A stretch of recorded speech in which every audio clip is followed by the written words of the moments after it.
Good morning students. आज हम पढ़ेंगे अभिव्यक्ति और माध्यम, जिसमें आपका जनसंचार माध्यम और लेखन है, सृजनात्मक लेखन है और व्यावहारिक लेखन है। तो आज हम लोग सृजनात्मक लेखन के अंतर्गत पढ़ेंगे कैसे बनती है कविता।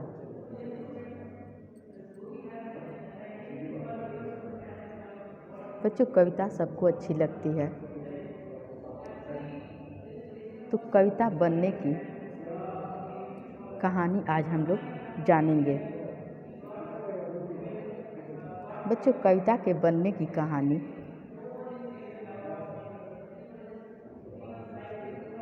माँ, दादी और नानी की जुबानी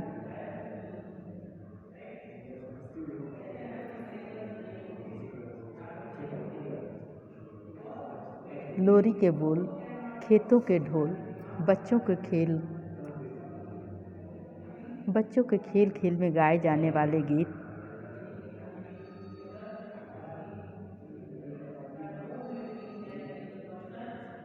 स्कूल में उनका पहला कदम, तोतली जबान से गीत दोहराता बच्चा, उनमें कुछ नए शब्द जोड़ता बच्चा। कविता की यह जानी पहचानी दुनिया है जिसे हम सभी जानते हैं। आप जैसे ही इन स्मृतियों से जुड़ेंगे, कुछ बुनियादी सवालों पर सोचने को विवश होंगे।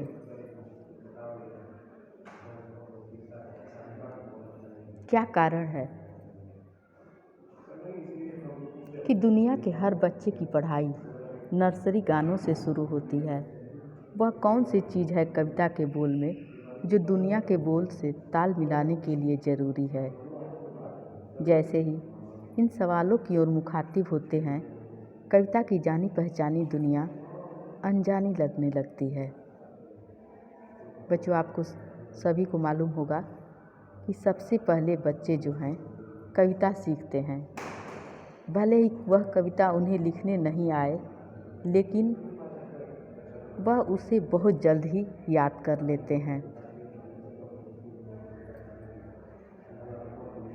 इन सवालों की ओर हम जैसे ही मुखातिब होते हैं, कविता की जानी पहचानी दुनिया अनजानी लगने लगती है कि आखिर ये दुनिया के बोल से ताल मिलाने के लिए जो कविता का बोल है कैसे ज़रूरी है।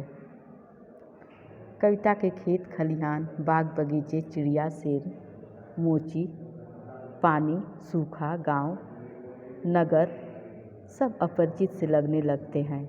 इस अपरिचित दुनिया में गोते लगाने वाले आलोचक और कवियों को कविता कभी जादू लगती है तो कभी पहेली।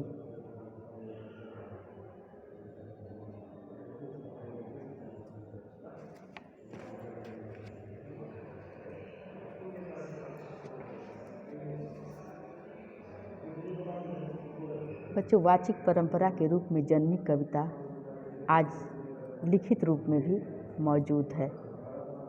यानी जो लोग अपने भावों को कविता के रूप में बोलकर प्रदर्शित करते थे, वही कविता आज लिखित रूप में भी मौजूद है। उसके साथ ही मौजूद है यह सवाल कि कविता क्या है। यद्यपि कविता की इस पहेली को बूझना जटिल प्रक्रिया है, सारी जटिलता के बावजूद कविता हमारी संवेदना के निकट होती है। वह हमारे मन को छू लेती है, कभी कभी झकझोर देती है।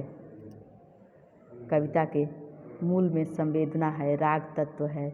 यह संवेदना संपूर्ण सृष्टि से जुड़ने और उसे अपना बना लेने का बोध है।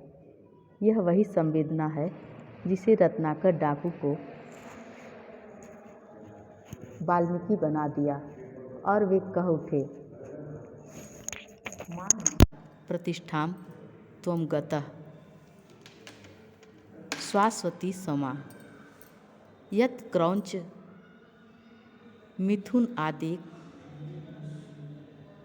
कम अवधि काम मोहितम। और इसी को सुमित्रा नंदन पंत ने कहा है, वियोगी होगा पहला कवि, आह से उपजा होगा गान, उमड़ कर आँखों में चुपचाप बही होगी कविता अनजान।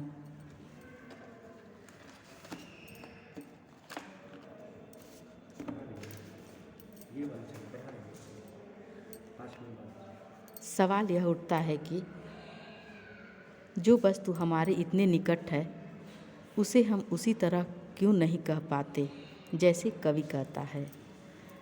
जहाँ तक कविता लेखन का सवाल है, इस संबंध में दो मत मिलते हैं। एक तो यह कि कविता रचने की कोई प्रणाली सिखाई या बताई नहीं जा सकती, लेकिन यह भी सच्चाई है कि पश्चिम में कुछ विश्वविद्यालयों में और अब अपने यहाँ भी कहीं कहीं काव्य लेखन के बारे में विद्यार्थियों को बाकायदा प्रशिक्षण दिया जाता है। सवाल यह भी है कि चित्रकला, संगीत कला, नृत्य कला आदि सिखाई जा सकती है तो कविता क्यों नहीं। जैसे ही आप इन सवालों का सामना करेंगे, कविता का जादू खुलने लगेगा। यह वह संसार है जो आपको संभवतः एक कवि न बना पाए, लेकिन अच्छा भाव या सहृदय पाठक जरूर बना देगा। कविता की बारीकियों से गुजरना, उसे दोबारा रचे जाना, यह सुख कम नहीं होगा। दरअसल एक अच्छी कविता आमंत्रित करती है बार बार पढ़े जाने के लिए, कुछ शास्त्रीय संगीत की तरह। जब तक आप उससे दूर हैं वह रहस्यमयी ही लगेगी, लेकिन करीब जाते ही उसे बार बार और देर तक सुनने को जी चाहेगा।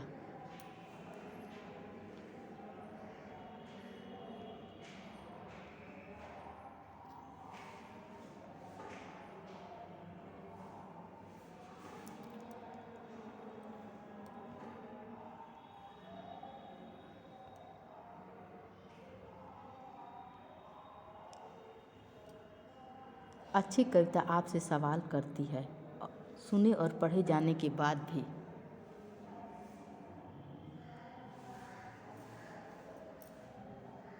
वह बची ही रह जाती है। और कहाँ बचती है बच्चों? आपकी स्मृति में। कोई भी अच्छी कविता जो आपके मन को अच्छी लगे वह पढ़ लीजिए या कहीं वह सुन लीजिए, तो बार बार आपके मन में वह याद आता ही है और आप बार बार अपनी स्मृति में उसे सोचते रहते हैं। अब हम वापस चलते हैं पहले सवाल पर कि कविता अन्य कलाओं की तरह सिखाई क्यों नहीं जा सकती। आप जानते हैं कि चित्रकला में रंग, कूंची, कैनवास, तो संगीत में स्वर, ताल, वाद्य आदि की ज़रूरत पड़ती है, लेकिन कविता ऐसी कला है जिसमें किसी बाहरी उपकरण की मदद नहीं ली जा सकती। कवि की एक कठिनाई यह भी होती है कि उसे भाषा के उन्हीं उपकरणों से काम लेकर कुछ विशेष रचना होता है जो विषय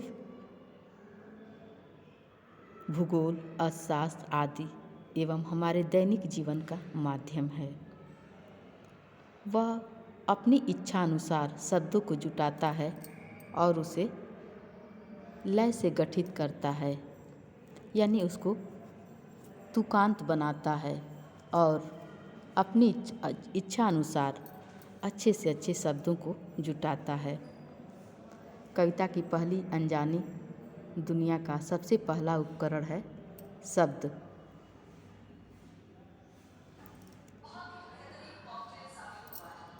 शब्दों से मेल जोल कविता की पहली शर्त है। इस संबंध में अंग्रेजी कवि W.H. आर्डेन ने भी कहा है कि प्ले विद द वर्ड्स, यानी आरंभ में शब्दों से खेलना सीखे। इसी को एक उदाहरण से स्पष्ट किया गया है। कल्पना करें कि आप स्कूल के विद्यार्थी हैं। कक्षा में बैठे सभी सहपाठी आपसे अपरिचित हैं, अनजान हैं। जैसे ही आप खेल के मैदान में पहुंचते हैं तो वे सारे अपरिचित विद्यार्थी आपके मित्र बन जाते हैं। शब्दों के साथ भी ऐसा ही होता है। शब्दों से खेलना, उनसे मेल जोल बढ़ाना, शब्दों के भीतर सदियों से छिपे अर्थ की परतों को खोलना है। एक शब्द अपने भीतर कई अर्थ छिपाए रहता है। कुछ कुछ इंटरनेट से जुड़ना ज्ञान विज्ञान की नई दुनिया से जुड़ना है। शब्दों से जुड़ना कविता की दुनिया में प्रवेश करना है। आपने देखा होगा कि बच्चे खेल खेल में गीत रच डालते हैं। दरअसल रचनात्मकता तो सबके अंदर होती है, उसे तराशने की ज़रूरत होती है। तुकबंदी के प्रयास में धीरे धीरे उनकी रचनात्मकता आकार लेने लगती है। जैसे घो घो रानी कितना पानी, ये सब बच्चों किसी कवि ने नहीं रचा है, ये बच्चे खेल खेल में आपस में ही रचे हैं। अक्कड़ बक्कड़ बम्बे वो 80-90 पूरे 100 में लगा धागा चोर निकल कर भागा। कई बार हमारे बड़े बड़े कवियों ने भी शब्दों से खेलने का सार्थक प्रयास किया है। अगर कहीं मैं तोता होता तो क्या होता, तोता होता। ये रघुवीर सहाय जी की लाइन है। अब अगली लाइन हम लोग पढ़ते हैं शमशेर बहादुर सिंह जी की। वाह जी वाह, हमको बुद्धू ही निरा समझा है, हम समझते ही नहीं जैसे कि आपको बीमारी है। आप घटते हैं तो घटते ही चले जाते हैं और बढ़ते हैं तो बस यानी कि बढ़ते ही चले जाते हैं। दम नहीं लेते हैं जब तक बिल्कुल ही गोल न हो जाएं, बिल्कुल गोल। यह मरज आपका अच्छा ही नहीं होने में। बच्चों, चंदा मामा पर शमशेर बहादुर जी की यह बड़ी ही अच्छी लाइन है। इस प्रकार हम देखते हैं कि काव्यांशों में कवि ने शब्दों और ध्वनियों से खेलने का प्रयास किया है। खेल खेल में किए गए इस प्रयास का अर्थ के लिए नए आयाम खुलते हैं। शब्दों का यह खेल धीरे धीरे एक ऐसी दुनिया में ले जाता है जहाँ रिद्म है, लय है और एक व्यवस्था है। यही प्रवृत्ति आगे चलकर शब्दों को ठीक ठीक रखकर अर्थ के खेल खेलना सिखा देती है। यानी शब्दों के खेल से शुरू हुई कविता की रचने की कहानी शब्दों की व्यवस्था तक जाती है। उदाहरण के लिए धूमिल की कविता मोचीराम की कुछ पंक्तियाँ लेते हैं। चोट जब पेशे पर पड़ती है तो कहीं न कहीं एक चोर की दबी रह जाती है, जो मौका पाकर उभरती है और अंगुली में गड़ती है। बच्चों, इन पंक्तियों में पेशे पर चोट यानी उचित मेहनताना न मिलना और उपेक्षा के भाव पर बल दिया है। इन्हीं पंक्तियों की संरचना को बदल देने पर अर्थ भी बदल जाएगा।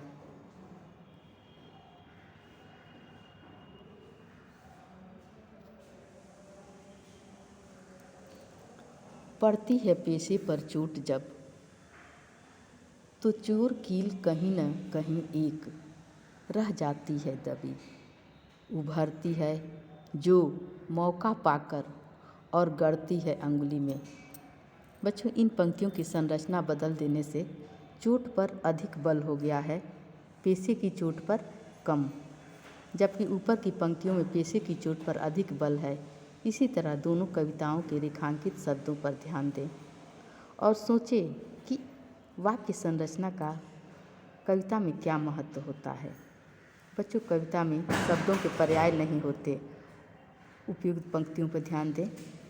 यदि पहली पंक्ति में चोट की जगह मार शब्द रखते तो कविता का भाव बदल जाएगा। चोट शब्द मोची के संदर्भ में एक अलग हथौड़े की चोट अर्थ रखता है। अब देखते हैं कि बिंब और छंद यानी कि आंतरिक लय कविता को इंद्रियों से पकड़ने में सहायक होते हैं। ये बिंब और छंद हमारे पास दुनिया को जानने का एकमात्र सुलभ साधन इंद्रियां ही हैं। बाह्य संवेदनाएं मन के स्तर पर बिंब के रूप में बदल जाती हैं। कुछ विशेष शब्दों को सुनकर अनायास मन के भीतर कुछ चित्र कौंध जाते हैं। ये स्मृति चित्र ही शब्दों के सहारे कविता का बिंब निर्माण करते हैं।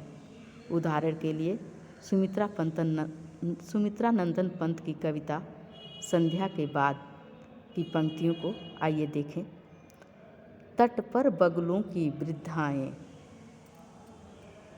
तट पर बगुलों सी वृद्धाएं, विधवाएं जब ध्यान में मगन, मंथर धारा में बहता है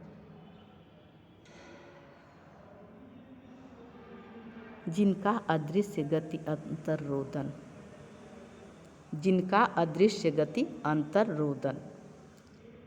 ऊपर की पंक्तियों को ध्यान से पढ़ें।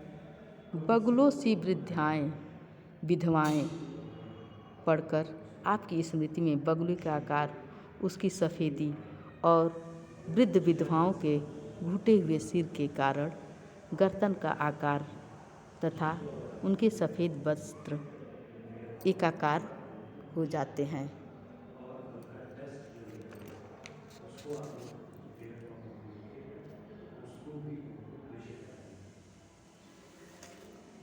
बच्चों, सुमित्रा नंदन पंत ने कविता के लिए चित्र भाषा की आवश्यकता पर बल दिया है, क्योंकि चित्रों या प्रतिबिंबों का प्रभाव मन पर अधिक पड़ता है। दृश्य बिंब अधिक बोधगम्य होते हैं, क्योंकि देखी हुई हर चीज़ हमें प्रभावित करती है। कविता की रचना करते समय शुरुआत में धीरे धीरे और श्रव्य बिंबों की संभावना तलाश करनी चाहिए। ये बिंब सभी को आकृष्ट करते हैं। इसलिए किसी भी विचारक ने यह कहा था कि कविता ऐसी चीज़ है जिसे 5 ज्ञानेंद्रियों स्पर्श, संवाद,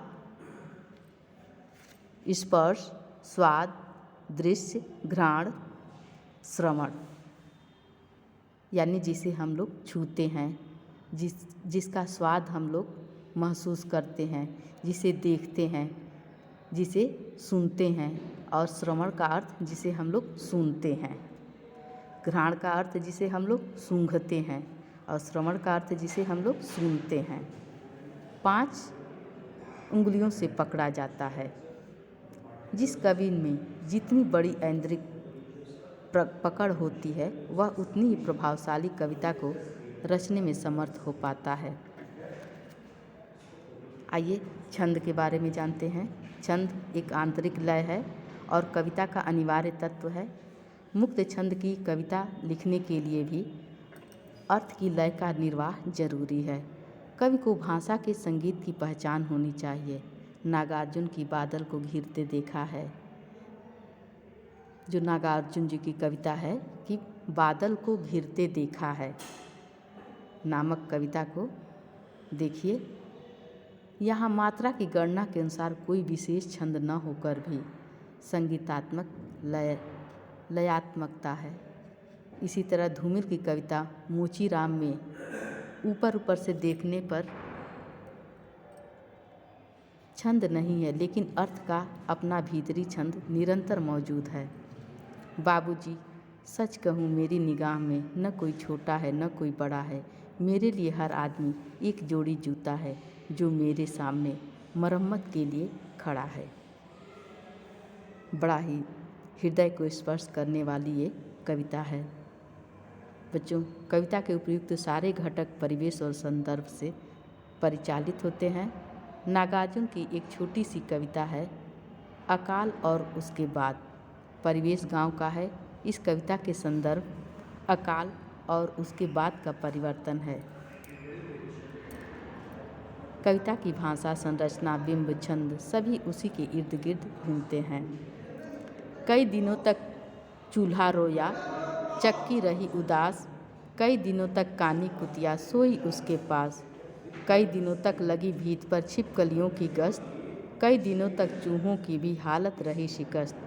दाने आए घर के भीतर कई दिनों के बाद। धुआं उठा आंगन के ऊपर कई दिनों के बाद।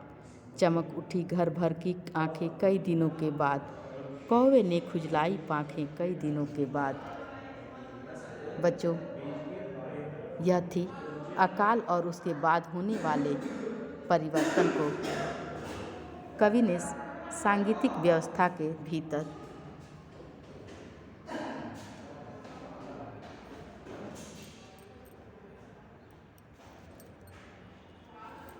केवल कुछ संकेतों के द्वारा प्रकट करके अपनी बात कह दी है, जैसे घर में दाने का आना, आंगन में ऊपर उठता हुआ धुआं यानी कि रसोई का धुआं, घर वालों की आंखों में आई चमक और कौओं के द्वारा पंखों का खुजलाया जाना। यह सब अपनी कविता में उन्होंने इस तरह से प्रदर्शित किया है कि मानो कई दिनों के बाद घर में अनाज आया हो और कुछ रोटी की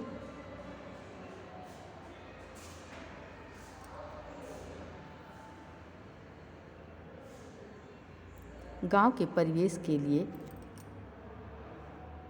चूल्हा, चक्की, दाने, पाँख आदि तद्भव शब्दों का प्रयोग हुआ है। यहाँ किसी भी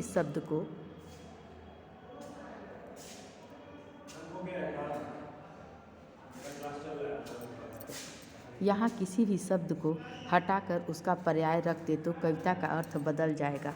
जैसे कई के स्थान पर बहुत शब्द रख दें। कई शब्द एक एक दिन की अकाल की भीषणता और अकाल के बाद के उल्लास का हिसाब रखने में समर्थ है, जो बहुत के बाद संभव नहीं था। आप देखेंगे कि इस कविता में एक साथ ठेठ गवई शब्दों के साथ शिकस्त, गश्त जैसे उर्दू शब्दों का प्रयोग इसे सहज परिवेश देता है। ध्यान देने की बात है कि यही कवि जब बादल को घिरते देखा है नामक कविता में विराट प्रकृति भव्य हिमालय का सौंदर्य वर्णन करता है तो उसे कालिदास याद आते हैं और भाषा खुद ब खुद तत्सम पदावली से युक्त हो जाती है। परिवेश के साथ साथ कविता के सभी घटक भाव तत्व से परिचालित होते हैं। कवि की वैयक्तिक सोच, दृष्टि और दुनिया को देखने का नज़रिया कविता की भाव संपदा बनती है। कवि की इस वैयक्तिकता में सामाजिकता मिली होती है, हवा में सुगंध की तरह, कुछ कुछ निराला की सरोज स्मृति की तरह, घनघोर और निजी और उतनी ही सामाजिक। इसे वह भाषा में बरतता है। भाषा के साथ कवि का यह बर्ताव ही कविता कहलाती है। प्रतिभा इन्हीं तत्वों को उजागर करने वाली आंतरिक क्षमता है जिसे हम दुनिया के महान कवियों में पाते हैं।